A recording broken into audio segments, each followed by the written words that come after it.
Halo Malaysia, hari ini kita sembang pasal sombong dan megah. Inilah David Soul, bekas Ketua Menteri Singapura.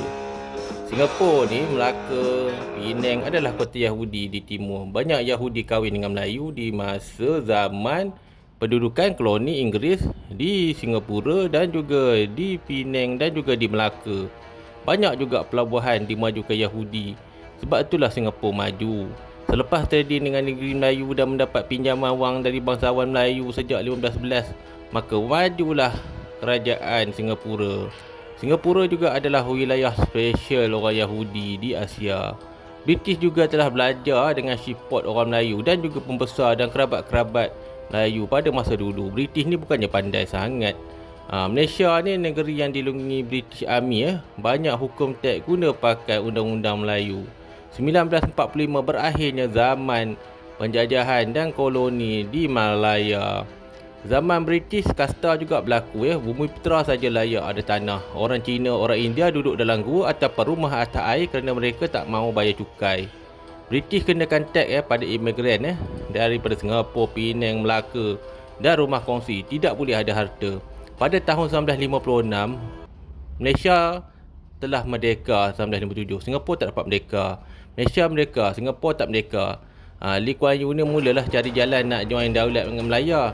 Sedangkan David Soul, seorang Israel pun tak dapat nak merdeka. Singapura ni dulu-dulu dia ni banyaklah macam Lee Kuan Yew ni, dia ni keturunan tukang gaji je dan dia selamat semasa perang Jepun kerana nasib dia selamat dan umur dia panjang. Lee Kuan Yew juga kecewa sebab zaman tu Gabina British tak suka imigran macam Lee Kuan Yew di politik.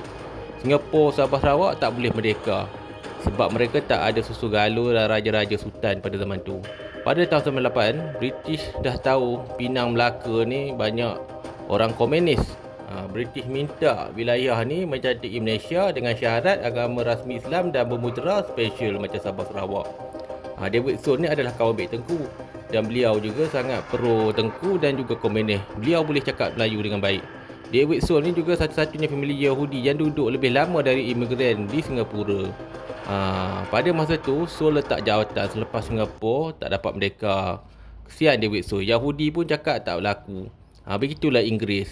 Malaysia semakin baju masa tu. Semua cukai Malaysia sebuah negara kaya. British tak nak kemerdekaan pada wilayah-wilayah ni sebab imigran lagi banyak pada penduduk tempatan. Sebab itulah British suruh campur Singapura, Sabah, Sarawak ke dalam Melaya. Bangsawan Melayu dan Yahudi dan British telah majukan tanah Melayu dan juga Singapura. Politik dan pendidikan di Singapura pada masa itu sangat rendah. Sekolah Cina itu sebenarnya dibuat daripada negeri Perak dan dibawa ke Singapura. Dipercayai Rothschild pada tahun 18 juga mendapatkan dana daripada koloni Inggeris. Tahun 1957, Malaysia telah merdeka. 150 tahun negeri MTS dan koloni ini telah menjadikan British sangat kaya dan maju.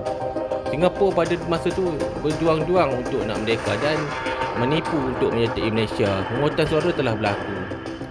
Singapura rakyatnya imigran. British tak berapa layan kalau negara yang tidak ada sejarah dan susu galur. Itulah sifat British. Mereka adalah seorang historian. British tak dapat kawal rakyat Singapura kerana mereka ini bukan orang asal. Dan kekayaan, British setuju Singapura join Melaya sebab dengan join Melaya mereka akan dapat perlindungan. Tunku pening semasa Singapura dalam Melaya, teks semua tak boleh ambil. Singapura ni dia menipu, dia kata teks dia. Tengku tengok perangai Lee Kuan Yew ni macam komunis. Yang pada masa tu Singapura pun banyak komunis. Rusuhan kaum pun banyak. Singapura dibuang dari Melaya, tapi kilang bank, pertanian, pelabuhan semua milik barat 1965 Indonesia kalah orientasi dan berita hebat. British telah menyerahkan Singapura pada Rothschild London dan sebab itulah Singapura menjadi pusat perbukitan dunia. Walau Singapura pisah ekonomi, bantuan Melaya pada Singapura dan pada orang Cina telah diadakan. 1 tahun Malaysia dan Singapura hidup aman. Malangnya kepala otak Lee Kuan Yew yang tamak dan bodoh ni, dia tak faham konsep politik ni, telah memindaskan Singapura dan Singapura 1965 terpaksa bermula balik. Tapi nasib mereka baiklah sebab Singapura sebenarnya milik Rothschild. Dah lama Malaysia serah Singapura kat Rothschild sebab Malaysia tak boleh kawal pelabuhan ni. Amerika nak, London nak. Lee Kuan Yew ni adalah seorang yang jodoh dan beliau sanggup jadi baruak Rothschild. Kalau kita lihat sekarang, rakyat Singapura dengan rakyat Malaysia tak sama. Lee Kuan Yew ni dia sanggup jadi baruak Rothschild masa ni lah dia menangis selepas dia keluar mulut biawak masuk mulut naga. Masuk mulut naga tu mulut Rothschild lah, kena kerja 24 jam. Betul lah. Masuk mulut naga. Singapura pun majulah. Tapi maju pun banyak yang kena cancel sebab di Singapura air semua minum air longkang. Singapura tak ada air. Singapura juga telah buang budaya semua dan milih budaya Inggeris.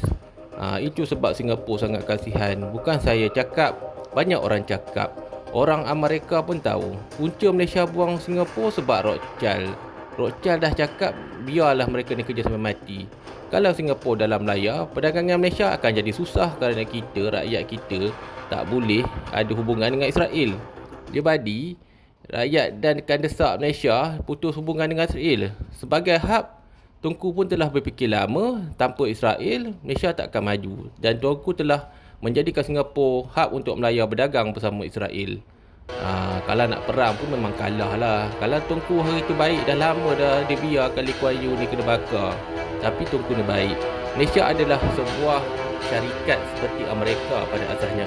Kita dipimpin oleh orang daripada persekutuan. Tunku tak nak Malaysia dan rakyat Malaysia kerja 24 jam.